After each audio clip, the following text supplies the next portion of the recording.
today at www.mikeys.com.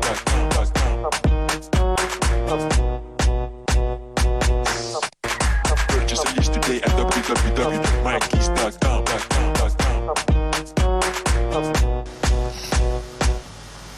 Il est 9h passé de 4 minutes, chers téléspectateurs. Bonjour à vous et ravi de vous retrouver en ce jeudi 10 août 2023. Vous savez que nous retrouvons le développement personnel en compagnie du professeur d'Anfara, Rokhaya Dia. Madame Cissé sera éventuellement aussi de la partie pour nous rappeler les bons gestes de savoir-vivre, car il est important de savoir vivre en société. Bintaba, économie, entrepreneuriat et nos invités de l'actualité. Bonjour à vous, professeur d'Anfara. Bonjour Asma. Comment allez-vous ce matin? Mais alhamdoulilah di sant yàlla di nuyu chers téléspectateurs yi nekk Sénégal yi nekk bitim réew. di nuyu particulièrement waa Dantila. mooy sama dëkk fale ci côté Saraya di nuyu tam ñëpp ñi nga xam ne ñu ngi ci diaspora bi di ñu suivre di nuyu Binta. di nuyu madame Cissé ak sunu invité bi ak sunu technicien yi merci beaucoup Asma.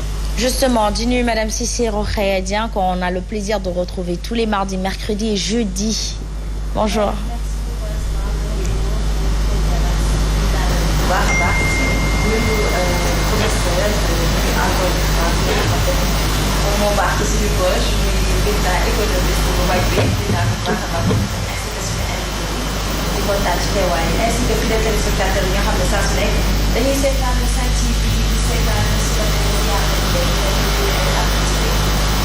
Très bien, en tout cas Bintaba qui en dit bonjour.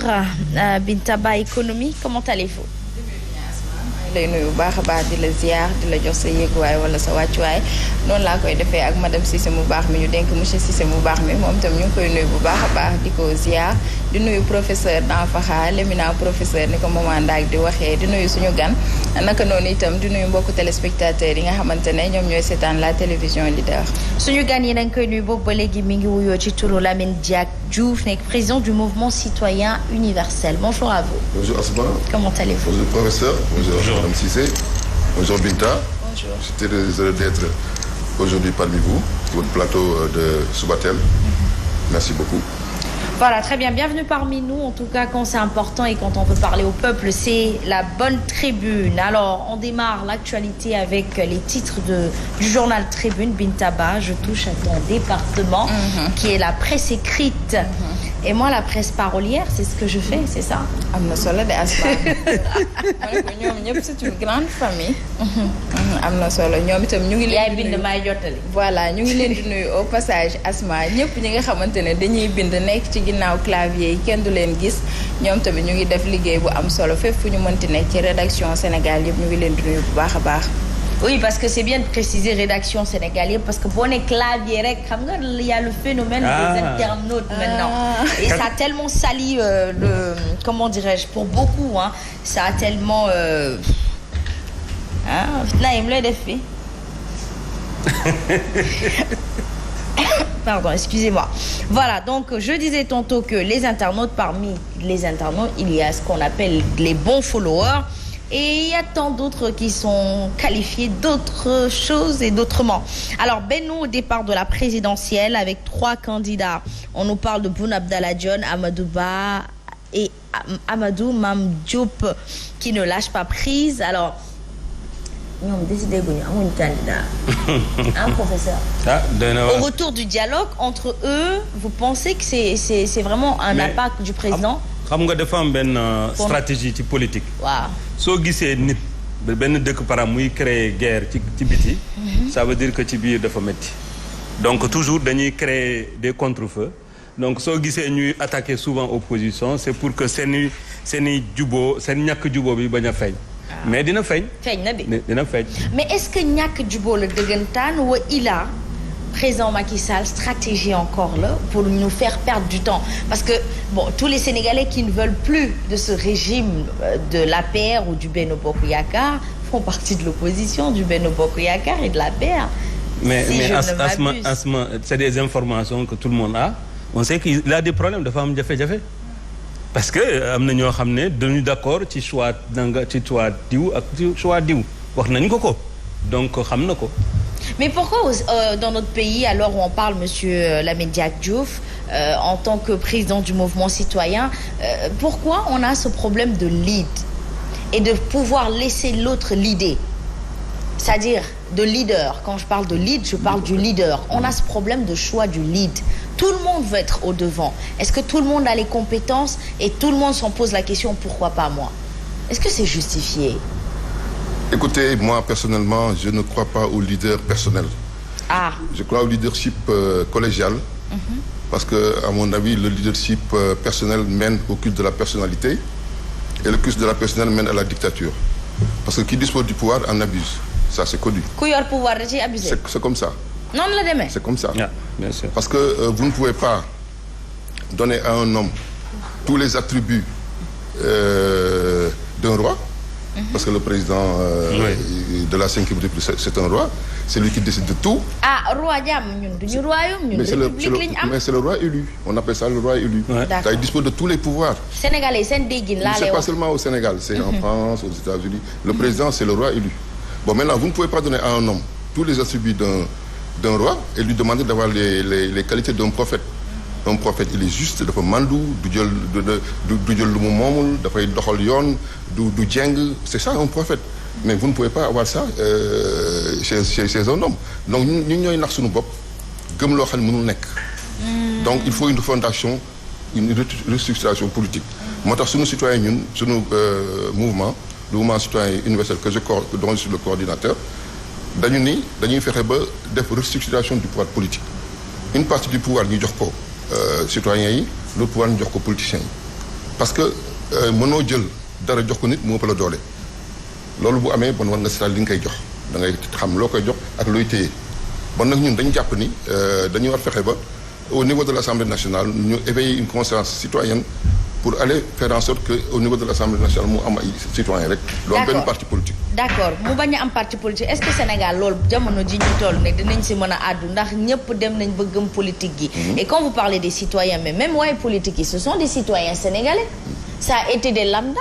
Après qui ont courtisé peut-être une certaine chaise ou un certain prestige politique ba am ko ñu door a am titre yooyu te à l'image de la législative bi ñu jugee rupture lañ doon demander ñoom sénégalais yi ñun ñu bokk ci ñooñu le rupture boobu ñoom bi ñu yeggee ci cappaandaw ja dañoo gis ne ni kon ñoom ñoo ngi nëbboon ci seen ay jukko li ñu doon sibéñee ba tax ne fal nañ leen te pourtant on retrouve toujours ce même citoyen là qui justement ne sait pas gérer.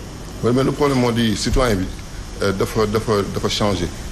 Vous êtes citoyen au départ mais bu ngeen demee ba ci biir bokk ci parti politique il y a une logique de parti politique. Ce qui vous intéresse c'est votre carrière. Ce qui vous intéresse c'est de faire en sorte que le parti puisse gérer le pays. Parce que c'est le parti qui est au niveau du gouvernement, qui est au niveau de l'Assemblée nationale, qui est au niveau de l'administration. Donc c'est le parti qui gère le pays. Donc la logique de parti fait de telle sorte qu'on ne s'occupe plus des problèmes des citoyens, mais on s'occupe plutôt des problèmes du parti, des intérêts du parti. Donc les citoyens, ils sont partisans. Ils ne sont plus des citoyens pour lutter pour le bien-être de la société, du peuple, n'est-ce pas? Donc nous devons faire en sorte, pour éviter cela, de faire en sorte que citoyens yi nga xam dañuy dem Assemblée nationale ñu bañ bokk benn parti politique. Mais naka la ñuy mën a demee te bokkuñu ci benn parti politique? Mais vous pouvez présenter votre candidature, il y a des candidatures libres. Si nous avons un mouvement citoyen très fort, ñu wut ay adhérents, ñu wut ay sympathisants, ñu wut ay électeurs, ñu créer un mouvement citoyen très fort, puissant, et faire en sorte que les citoyens votent pour les citoyens. Ils ne votent plus pour les partis politiques, mais ils votent pour les citoyens. Lorsque viendra le moment de voter pour les législatives, les militants citoyens du mouvement citoyen universel et d'autres mouvements citoyens vont voter pour les citoyens. Et ainsi nous allons reconquérir notre assemblée, parce que l'Assemblée nationale, au départ, il n'y avait pas de parti politique.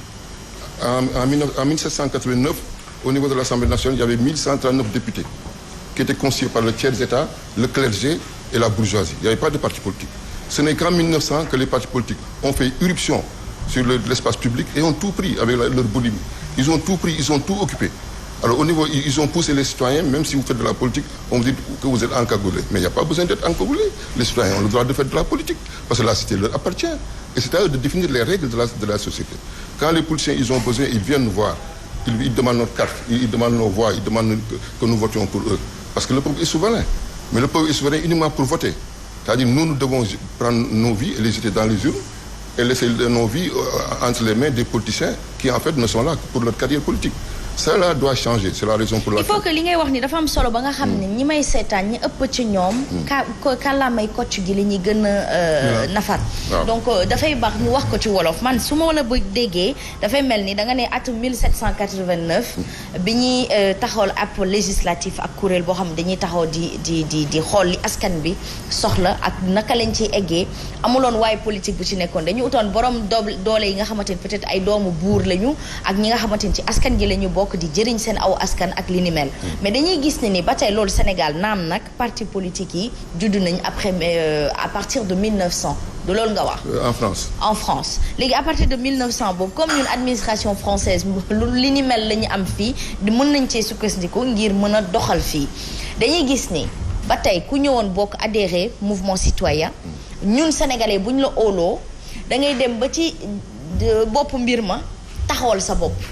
loolu la ñuy nemmeeku boo ñëwee ci taxaw Sénégal ak Yewwi Askan Wi tey jamono ji ci ay charte lañ ko tënkoon te gis nga tur bi wuyoona borom maanaam ñoom dañoo fas yéene woon yeewi ñun askanum Sénégal ci buumu jaam bi ñu takkal ci ak yelleef yi nga xamante ni dañ ko caxate wala salfaañe ko ak li ni mel ñu gis ne ni charte yooyu bokkoon na ci ni ñoom dañu rallié wu ak le régime au pouvoir le régime du président Macky Sall rallié wu amu ci waaye kenn ki dem na dialogue ñu ne ko traîtrise am na ci seen ay diggante ba tax na tey génn nañ ko moom Khalifa Ababacar Sall wala taxaw Sénégal ci biir Yewwi Askan Wi boobulee c'est-à-dire doxalinu politique u Sénégal est-ce que nit ñi teguñu ci trop seen bakkan waruñu leen yeraat ci peut-être kenn ku ci nekk xam sa wareef parce que li ñuy wax ni ñoom ñoo ñu ko gën a xam te keroog bi ñu bëggee suñu baat ñoo ñu ko doon wax donc qu'est-ce qui n'a pas marché entre les promesses et l'acte.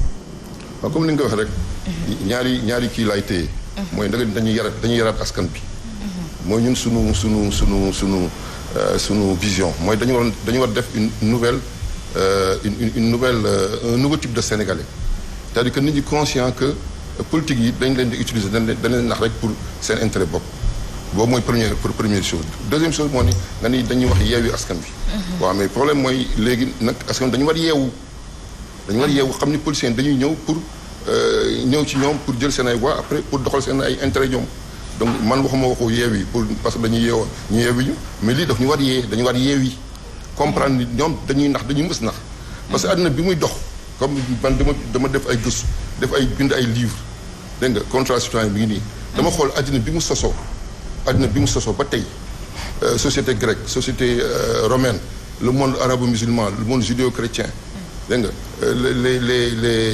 la république la révolution française ak bi nga xam ni ñoom ñoo tëgg seen république ba 1900 amuloon parti politique nit ñi ñu daan ñëw comme ni nga ko waxee askan bi ak clergé ak bourgeoisie ñu daan ñëw waxtaan ak buur bi ñun kat buur bi ñun sunu préoccupation lii la sunu soxla lii dañu bëgg nga taxaw ci lii la ñu bëgg ak lii ak buur bi defal leen ko ba bi ñu defee états généraux 1780 ñu def états généraux jox ko buur bi def ko loolu moo tax Louis XVI. kon yow da nga jàpp ne dund sans parti politique moom moo gën ay parti politique. gis nga li ñuy indil xëccoo seen biir xiiroo ŋaayoo duñu respecté dara duñu gëm dara comme on le dit la raison d'État les États n'ont pas de sentiments ils n'ont que des intérêts les partis politiques aussi n'ont pas de sentiments ils n'ont que des intérêts ça aussi ñun il faut ñu xam loolu. ñun dañu war a yeewu. dañu war a yeewu li waratuñu bett ci aw politique. déedéet politiciens yi ils sont. lu ñu wax ak ñun ëllëg mën nañ ko waroo ndax seen intérêt parti. dañu war dakkal charlatanisme politique. charlatanisme waaw. dañ ko war dogal. dañuy ñëw gëmloo ñu ay affaire wax loo ñu topp leen ñun ñoo ko def suñu bopp parce que bu ñuy utiliser suñu xel république ñun ñoo ko war tëgg ñun citoyens yi. waaw man professeur yow madame Cissé dégg nga. Binta ñëpp ñoo war tëgg suñu société. am nañu xel am nañu xalaat ñoo war tëgg nan lay doxee nan ñu tëggaat bindaat charte yi bindaat constitution bi bindaat ni muy doxee parce que yow mën loo ni da nga bokk ci parti politique dégg nga ni yow yaay jugé nan la élection di doxee yaay joxe loi électorale yaay contrôler fichier électoral yaay proclamer résultat yaay nommé ñi nga xam ne ñoo des processus électoral mais on ne peut pas juger parti. parce que on en parlait par rapport au parrainage di fàttali ni datu parrainage bi ngi dooree ci 25 weer wi. 28 maintenant. C'est l'anniversaire de mon fils. Ouais, c'est le 28 août.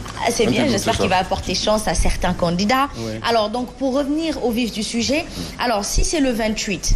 ñu gis na ni ci kuréel boobule ñiy décider même si c'est des administrateurs ils ont des appartenances politiques bu ñu gisee chaque fois dañuy kaas fii naan pour dañoo politiser secteur yëpp kii bi nu mu tudd éducation bi dañ ko politiser secteur de l'administration dañ ko politiser ak li ni mel kon yow suñu la déggee foofu ngay waxee ne les pôles de décision citoyens yi nga xamante dañoo neutre lañ fa war a teg. voilà exactement parce que bu ñu fekkee ñun récupéré nañu assemblée nationale. kon ñun ñoo ko moom. assemblée nationale nekk nationale que de nom. actuellement c'est l'assemblée des partis. bu ñu récupéré assemblée nationale. léegi ñun ñooy doxal loi yi ñooy defal constitution bu bees le Sénégal ne sera plus un pays laïque n'est-ce pas doxal constitution bu bees. Et s'il n'est plus un pays laïque, il sera quel pays? Il sera un pays libéral. Je ne parle pas d'État islamique, mais ce sera un pays libéral. Parce que la laïcité, c'est une autre histoire pour développer ça doit prendre du temps. Mais laïcité, c'est un terme boo xam ne c'est utilisé en Europe, n'est-ce pas? Et ça a dévoyé un petit peu les relations entre la religion et l'État. Mais mieux vaut mettre un État libéral. Chacun a une liberté de conscience, une liberté de culte, une liberté d'entreprendre, une liberté totale. C'est ça qu'il faut. Mais doyen, c'est ça la laïcité. C'est pas ça la laïcité. xam nga laïcité buñ koy tënku pour sunu téléspectateurs yi mooy ne lépp loo xam ne di doxalin état la waruñu fa dugal xam-xam boo xam ne kenn mun ko weddi. C'est ça la laïcité fondamentalement c'est-à-dire que yeneen yëpp dañ koy wax rek mais li nga xam ne moom moo am mooy mënuñu jël par exemple diine di ko jàngal xale yi. parce que lépp looy jàngal école dañ ko war a weddi te comme diine kenn mënu ko weddi moo tax ñu seppi ko génne ko te boo jëlee sax Serigne Touba lu tax mu nangul woon bokk ci politique d'une certaine manière c'est parce que c'est incompatible. donc si man damay déglu ñu bari ñuy wax ne laïcité mais laïcité mooy ça n'a jamais été contre la religion mais dañu ne rek religion diine ak leneen loo xam ne dafa sukkandiku ci xam-xam boo xam ne kenn mënu ko weddi dañ ko war a seppi ci école dañ ko war a seppi ci doxalin nguur donc c'est ça la laïcité. Aujourd'hui si on dit il faut mettre la laïcité en l'air ça pose problème doyen. Ça c'est le professeur qui parle. Oui. N'est-ce pas? C'est le professeur qui parle. Oui. Mais comme vous savez un homme c'est un tout. Moi j'ai écrit les lois de l'esprit. Code. Vous entendez les codes numériques du Coran. Je suis un musulman 100%, je suis un cheikh de la tariqa tijanienne. Je crois à l'islam, je crois en Dieu. N'est-ce pas? Mais le problème c'est que la laïcité, un homme c'est un tout. Vous avez la matière, vous avez l'âme. Vous ne pouvez pas dissocier les deux. Vous ne pouvez pas dire que vous avez un État où il y a 99% de croyants pour dire que la religion ne fera pas partie du cursus, du système. Du quotidien. Et à l'origine, vous savez, à l'origine, Pierre Abelard et Pierre Lombard, c'était des prêtres au niveau de Rome, j'en parle, de la laïcité. Parce que j'ai voulu montrer que la laïcité, en fait, c'est des prêtres qui ont tout fait pour que l'État n'ait plus à les juger. Parce que c'était des propriétaires. Ils ont voulu séparer les deux glaives, comme on l'appelle, séparer le spirituel du temporel. Pour que le temporel ne puisse pas les juger. Parce qu'ils disent que l'État ne peut pas juger des problèmes de conscience. Vous comprenez? C'est ça la laïcité, en fait. Ils voulaient se protéger. Mais dans les faits, ça a fait en sorte que la religion a été écartée du sujet public, comme vous le dites à ce moment. Ça, c'est innovant en France. C'est innovant en France, mais au sein, c'est pas le cas. La religion ne sort pas de l'État. Les présidents américains jugent la Bible. Et les présidents américains, le Parti républicain est un parti extrêmement... c'est pratiquement des frères religieux, n'est-ce pas, qui animent le Parti républicain. Et pourtant, on dit que c'est la première démocratie du monde. Ne faisons pas d'amalgame.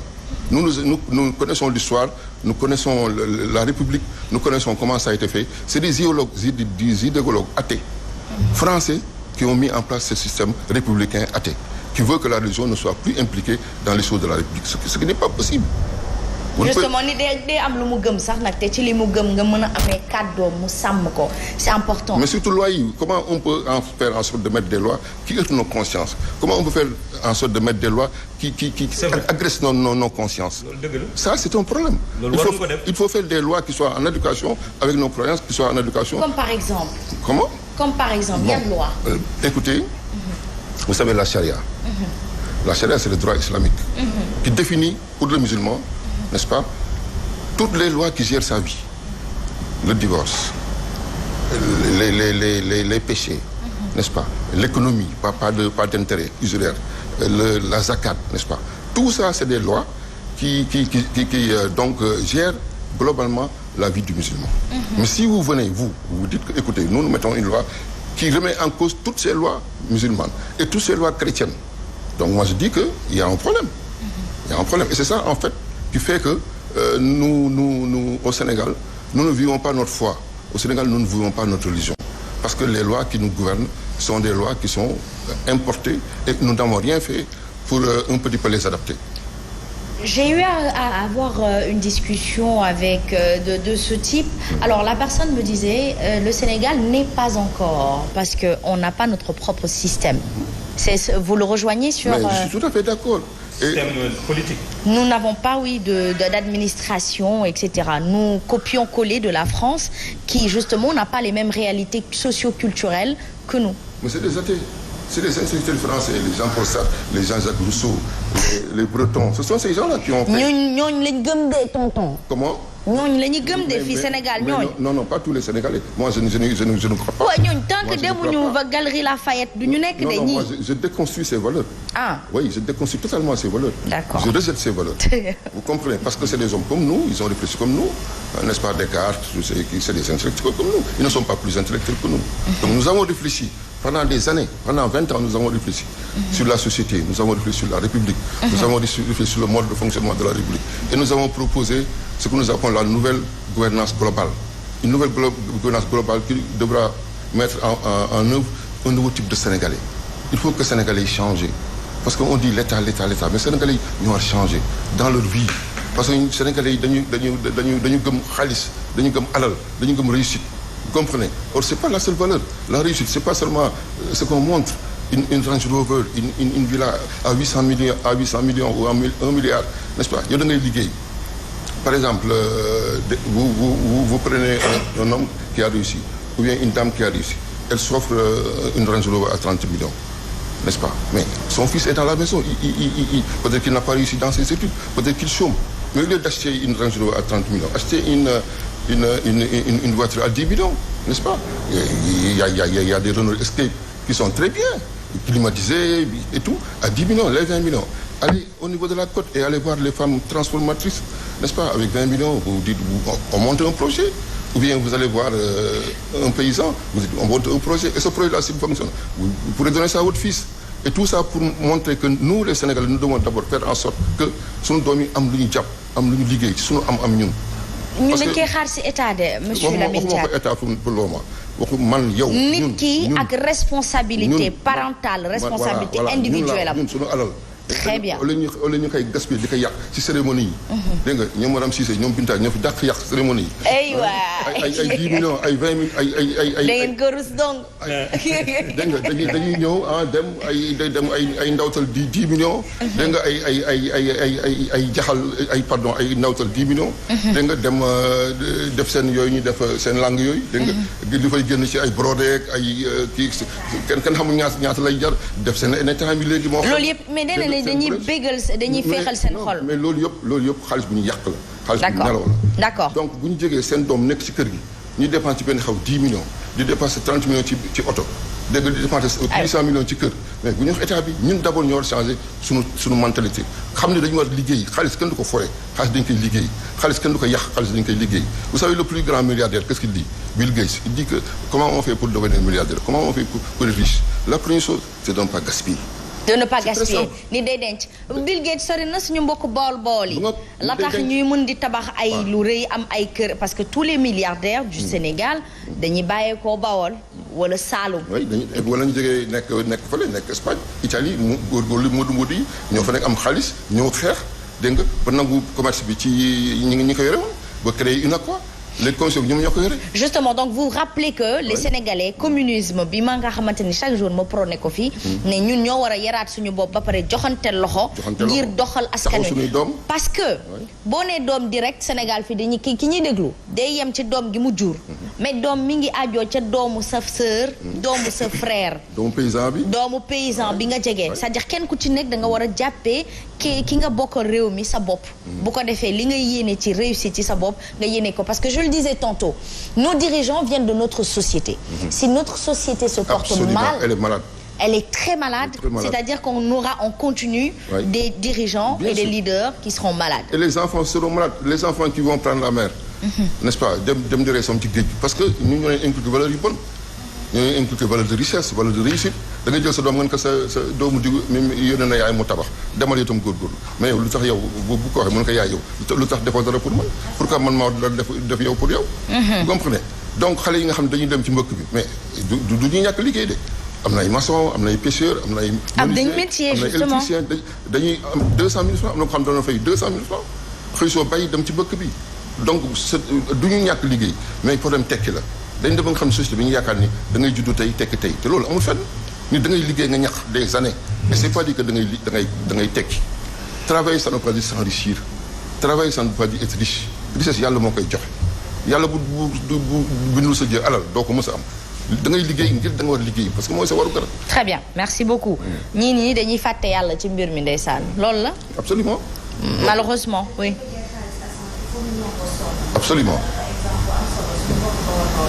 lépp lu ñuy def da nga leen di xool ci benn da ngay foog ne da nga leen di yërëm te fekk ñoom la ñu dencook il faut ñu nangoo sonn nangoo économiser nangoo toroxlu bàyyi futilité yi comme li mu wax nii dafa am solo lool kenn ku ci nekk jéem a développer sa bopp balaa nga yóotu dara ci nguur gi. et puis bon nguur gi itam moom tamit ñu ñëw ci état bi. les éléphants blancs def ay dépenses de prestige. ay milliards def ko ci ay projets yoo xam ne amul dara amul njëriñ ci jeunes yi amul njëriñ ci réew mi loolu aussi problème la parce que politiciens yi parce que dañ leen bàyyi ñoom ñu gérer te ñun citoyens yi amuñu ci benn dogal moo tax ñun suñu mouvement dañuy fexe ba récupérer assemblée nationale nga xam ni foofu la ñuy defaree budget yi foofu la ñuy defaree loi yi foofu la ñuy contrôler foofu la ñuy defee enquête parlementaire ba ñun danañu mën agir. mais fan ngeen nekkoon bi législative yi bi ñu koy tëgg kañ la mouvement citoyen universel juddu. bon c'est un mouvement citoyen universel ñu ngi koy togg depuis des années man depuis 2000 je suis en train je suis en train de travailler sur ça mais il fallait attendre que la conscience citoyenne soit mûre elle est mûre actuellement parce que comme on dit les utopies peuvent être considérées comme des utopies jusqu'à ce qu'elles se réalisent. Très bien. N'est-ce pas? Donc il se trouve qu'actuellement la conscience citoyenne est mûre parce que les policiers ont montré leurs limites. Sénégalais boo xam ne policiers moom doyal nañu ci. mais jëloon leen tuuti retard papa. xëy na boo ko waxoon avant. non ñun n'avons pas de retard. parce que on vient d'une législative. Oui, et ils ont encore du temps de la marge. Oui. Est-ce que pendant ce temps vous pensez pouvoir justement est-ce que d'autres mouvements citoyens ne naîtront pas entre-temps? Est-ce qu'un autre Sénégalais 6 personnel ne naîtra pas entre-temps? Oui, mais nous disons que le politicien il pense aux prochaines élections. L'homme d'État il pense aux prochaines générations. man lii ma wax du pour man. man xëy na peut-être que su may dund 10 ans lay dund 20 ans au maximum. non mais attendez mais c'est comme ça c'est la vie hein. C'est comme ça c'est la vie. il faut en prendre compte. donc li may wax du pour man. c'est pour mes fils et mes petits-fils. je veux que ñu def restructuration Sénégal que au moins qu'on pacifie l'espace politique. Très bien. Si on pacifie l'espace politique nous pouvons maintenant vraiment faire un redéploiement économique bu baax danañu mën liggéey tant que amoo jàmm. tant que amoo nit ñi taxaw pour liggéey tant que nit ñi bàyyiwuñu yàq tant que amuñu un nouveau type de sénégalais tant que amuñu même direction tant que lëkkaluñu pour liggéey suñu réew duñu dem. Très bien. loolu mooy li nga xam ne mooy il faut pour ñu am redéploiement économique il faut que ñu am d'abord pacifier l'espace politique et l'espace social bu boobaa ñu indi politique bu bees indi fexe ba état bi léegi am koom société nationale yi nga xam ne dafa fi amoon te amul ñu delloo si dem dugg ci économie bi état bi dugg ci économie bi. parce que état boo xam ne amul alal du mën dimbali askan. Très bien. C'est important. Merci beaucoup d'avoir été parmi nous ce matin. Merci. Vous avez je pense dit l'essentiel de ce que sénégalais war a mën a dégg mooy maanaam nañu solidaire ba pare kenn ku ci nekk tal sa yokkuteew bopp ba pare. nañ sëgg fu ñu war a sëgg te aussi gi c'est important. aywa te ñu bàyyi bu ñu meree naan toj nañ lii toj nañ laa moo tax courant baa ngi bëgg a rey. yéen seen courant bi cherul. cher na moom. mi ngi taxe yi ñun taxe la ñuy dundee professeur Danfakha Bintaba ba pare ñu bëgg ñun lu ñu mer rek tojati li nga xamante ni l'argent du contribuable moo koy fayaat. ñu ngi fay bor bintay la ñu fay instant bi. dem naa di si def reportage keroog bi ma la koy wax mais Asma koo dékk micro pour mu wax dafay bañ. te dañ lay expliquer nag processus bi ñi yore woyofal dañ naa la nangam laa doon am léegi bu ma jëndee nangam mu jeex mais quand même ñoom itam buñ dul wax seen ay jàmbat ñu mën ko indi à la télévision gars yi duñ ko mën a faj loolu tamit cri de cœur la boo xamante ne Asma maa ngi koy lancer. ku fi wax ñu jàpp la. ñoo yey daw. c'est-à-dire réew mi c'est incroyable c'est pour ça que il nous faut des présidents Lamine Diack comme ça comme vous des jeunes à votre image en tout cas c'est important mouvement citoyen universel je pense que c'est un état d'esprit c'est ce que vous voulez transmettre à la jeunesse. Absolument. Voilà donc nous sommes là nous réceptons bien. voilà jeunes yi il faut ñu taxaw. waaw il faut ñu dëggal seen bopp. dem ci géej du solution. très bien ñoo tabax seen réew ñoo liggéey seen réew ñoo gëm seen bopp dégg nga te bañ xalaat ni président moo war defal seen dund ou bien un Lamine Diack Diouf mooy defal seen dund ou bien un Khalifa Sall ou bien keneen ak keneen ñoom seen dund ñoo ko di ko jël en charge xam ne seen réew ñoom ñoo ko moom te ñoo ko war tabax pour ëllëg ñu nag danañ taxaw seen wet dimbali leen gunge leen jàppale leen pour ñu liggéey seen réew ñun loolu mooy suñu rôle mais ñoom ñoo war gëm seen bopp dëggal seen bopp te bàyyi daw bi dem géej lan la ñu ci bar sax ku deewagul lu ma defi bar sax loolu mooy problème nañ toog fii ci réew mi liggéey ko loolu moo am njëriñ. te dinaa laaj oustaz yi ñu def ci conférence parce que ku dee ci yoonu Barça wala Barzakh ndax da nga xaru lan mooy sa àtte parce que charia tënk na lépp c'est vrai parce que monsieur Lamine Diack Diouf parle tantôt du désespoir du manque de patience de l'engagement de la charia comment ni ñu ko tëggee ni mu joxee lenn lu nekk rek luy daanam ak luy récompense am professeur Danfakha te wax na itam ci ñàkk gëm yàlla ñun dañu wootewoo gëm yàlla mais ñu ëpp ci ñun dañoo ñàkk gëm yàlla gëm yàlla mooy nga teewlu ko su ma gëmee professeur Danfakha dama koy déglu bu ma ko soppee lu mu wax dama koy gëm kon et les parents yi nga xamante ni dañuy toog di jël en exemple seen doom yi ak doomu ña ca des nañu xam ne bi leen yàlla di bindal di jox ak bi muy jox ñee waxtu yi bokkul c'est-à-dire fondamentalement on oublie même le sens de l'humanité mooy nangul ne yàlla doomu aadama ku nekk am cër bu mu la séddale ci jamono Bintaba fi ma toog nii moo ci mu yéy na fi torop mais peut-être yàlla ci ni mu dogalee la li muy bind mën na ko torop peut-être mën naa ko mais yàlla cër boobu moom la ko jox donc quelque part il faut vraiment pouvoir faire le bons assemblages nangulante pour mu nekk Binta vous avez quelque chose à dire waaw Asma li nga wax am na solo bu baax a baax man li ma retenir ci suñu papa ji ñu def honneur ñëw ci plateau bi rek mooy li mu wax tey li ma si dégg mooy il faut que nit ñi changer comportement pour mën a arriver ci benn développement te loolu gis nañ ko ci yenn dëkk yi tey jii am na ay nationalité yoo xamante ne Asma loo leen mën a jox si dëkku jàmbur seen devise mooy buñ jàngee ba pare dañuy ñibbi mais aussi bu fekkee dañuy ñibbi voilà am na garantie boo xamante ne war nañ ñu gën a jàngal patriotisme bëgg suñu réew mais itam état bi na def tout vraiment jàppale ñu amul vocation joxe emploi comme ni ñu koy waxee mais climat des affaires aussi loxo ma ngi ci bu baax a baax changement comportement yi nag xaw ma nan lañ ko mën a defee parce que ku ci nekk am nga prise de conscience mais société bi ni muy doxee la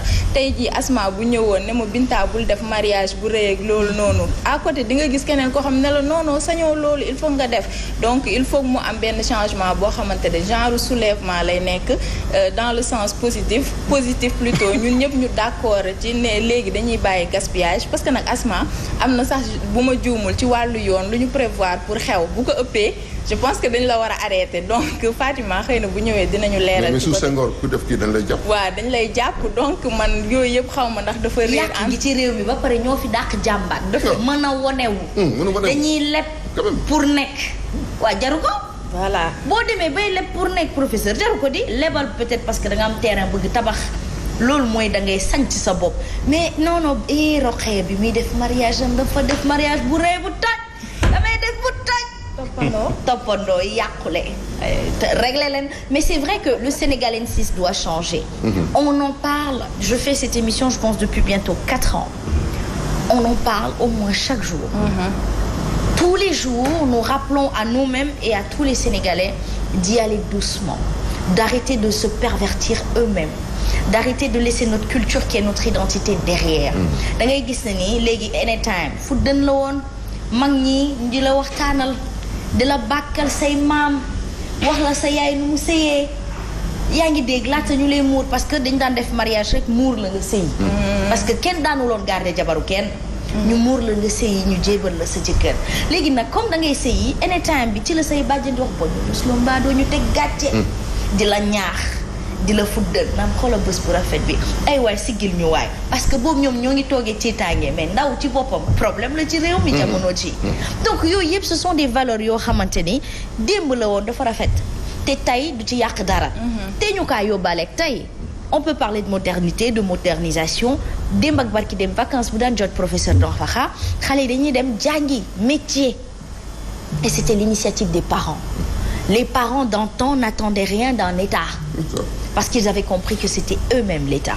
mais Asma souvent dama koy wax nit yi État du Sénégal boo jëlee téeméer nit Sénégal benn dong lay employé benn moom lay employé. ci matul sax matu ko parce que 120 000 comme 125 000 sur 10 millions de personnes actives. Donc quelque part les Sénégalais xaaruñu dara ci État. Est-ce que de 30 000 par an lay employé? Si tu regardes il y a 407 000 unités économiques bu nekk Sénégal 407 000 ci yooyu grande entreprise yu mag yi weesuwul 1000. Je suis d'accord. Donc ça veut dire que les Sénégalais de façon générale son réflexe c'est de ne pas regarder l'État ñoom faale wuñu État. De façon ça c'est la règle. c'est-à-dire souvent damay dégg ñuy wax Sénégalais yi bu ñu xaar dara ci État mais Sénégalais yi xaaruñu dara ci État. mais professeur xam nga lu tax nit ñi di am sañ-sañ boobu. ku génn kaas ci télé bi damaa xiif État bi wàññi lay wax. On parle de la presse. On parle aujourd'hui de la communication. Et la communication peut permettre à quelqu'un d'avoir un entendement ou un jugement ou une opinion sur une situation. Aujourd'hui boo demee 4h30 du matin. Yaraax tefes Yaraax. di nga fekk ay xale ay ndaw ay jigéen. ñuy ñafe dama lay jël exemple rek donc ça c'est important ñuy ñafe di yënnu ay paan paanu jën di ñi dem géej di sonn mais lu tax ñooñu def loolu loo xam ne moo gën a ëpp solo ñooñu télévision yi rajo yi président de la république yi lu tax du ñu leen faale lu tax dañu leen faydal dañuy faydal ñoo xam ne ñoom ñooy génn ne président na dem ñoom la ñu jël di leen invité voilà y a la presse mais y a pas que la presse le gouvernement du Sénégal bu tey su ma jógee fii def benn manifestation bugg a dem ville ñaata policier lay mobiliser ñaata alkaati militaire lay mobiliser gendarme lay mobiliser alors que Sénégal ñu ngi nii soble mu ngi jar 600 francs waalo gouvernement du Sénégal du jël ay moyens pour dem jël soble bi à 600 francs ñëw jaay ko fi 800 c'est-à-dire c'est notre. Non mais nee nañu fan yii nag ci soble bi. non je dis c'est la question de la priorité lan mooy priorité gouvernement lan mooy priorité waajur yi lan mooy priorité sénégalais yi parce que li tax tu as posé une bonne question Binta nga ne naka la ñu def pour changer comportement yi. naka la ñu koy def mais projet am na projet Sénégal. Où est le projet au Sénégal? Mais au-delà du gouvernement. Non, je dis où est le projet? Quel est le projet? Quelle est la bataille que les Sénégalais mènent aujourd'hui? Amuñu bataille? Am nañ bataille. Ku nekk sa bopp rek. Bopp sa bopp rek. Mais donc il n'y a pas de... Regarde un exemple concret. Les gosses qui sont aujourd'hui les militants de PASTEF pour parler de ce parti qui vient d'être interdit par l'autorité. Qu'est-ce que les gosses font? Moi, je les admire ces gosses-là. Chaque fois quand je les rencontre, ils sont dans des activités. su seen président waxee benn affaire rek ñu def ko benn projet mu nekk ay t-shirt wala leneen su ñu nee bracelet ñu def beneen bracelet donc il y a de dynamisme les gens ils changent de comportement donc c'est l'exemple type qu'on doit avoir qu'est-ce qu'il faut faire pour occuper les gens nit yi bu ñu amee lu ñuy def pour par exemple nit yi bu ñu tabaxee kër mais nit ku bon dina ñëw tabax kër nit ku baax dina ñëw tabax kër donc nañu bokk dara loo xam ne dañ koy tabax ci réew mi fu ñu bokk di tabax réew mi foofu moo manqué Sénégal. waaw ñun oui aujourd'hui vous prenez les jeunes mais on dit les jeunes doivent travailler mais 54% de ceux qui travaillent au Sénégal seen fay lu ñu am ci xaalis motul fukki junni loo ko mën a dundee. parce que le SMIC salarial est à 50. non c'est pas même le SMIC c'est-à-dire que l'argent boo xam ne liggéey même ki nekk ci tool ki nekk ci mbaal. ki nekk ci coono ci naaj bi di liggéey. lu muy am moo néew moo tuuti. mais nit yi ñu ngi liggéey. mais ça veut dire que quelque part et ça c'est intéressant doyen li nga wax mais ça pose problème. parce que pour nga am pouvoir parce que politique am jël nguur la mais pour nga am ko il faut nga payer un prix. am na benn personnage série. Ragnar Lodbrok dafa doon wax ne. nguur ci buu la nekk maanaam buu du ñu koy waxee. ci ban la nekk. boo ko buggee jël da ngay dugg ci ban bi nga takk. mais loolu souvent les citoyens que vous êtes vous ne voulez pas faire ça ñi nga xam ne ñoo ko mën a def ñoo am sañ-sañ di dugg ci ban bi di tilimal seen bopp di nangu ñu saagaleen ñu jël seen bakkan ñoom ñooy jël pouvoir bi. donc ça veut dire que les citoyens doivent faire ce travail là aussi. ba ñu ko def. c'est que ça a été confisqué. citoyens yi jëm nañu ba tey jóg mais ça a été confisqué mais problème moo di professeur quand on parlait des gens qui travaillent di yëpp di yeewu di dem jeune di dem Yaraax di kii keesu jeunes yi di yem c'est pas tous les jeunes c'est quelques jeunes c'est quelques jeunes les jeunes au niveau de la banlieue ils ne travaillent pas ils attendent l'État na ma jox lii temps ni ma defal lii temps ni ma kiiwal lii c'est pas comme ça vous savez jeunes dañu war doyen je parle non oui vous savez chiffre laay wax vous savez waaw chiffre laay wax vous savez man je préconise la mise en place d'un corps de la paix citoyen. C'est bien. N'est-ce pas? jeunes yi ñu jox leen valeurs yi ak idées yi ñu dugg ci biir nit ñi. éduquer nit ñi éduquer jeunes yi.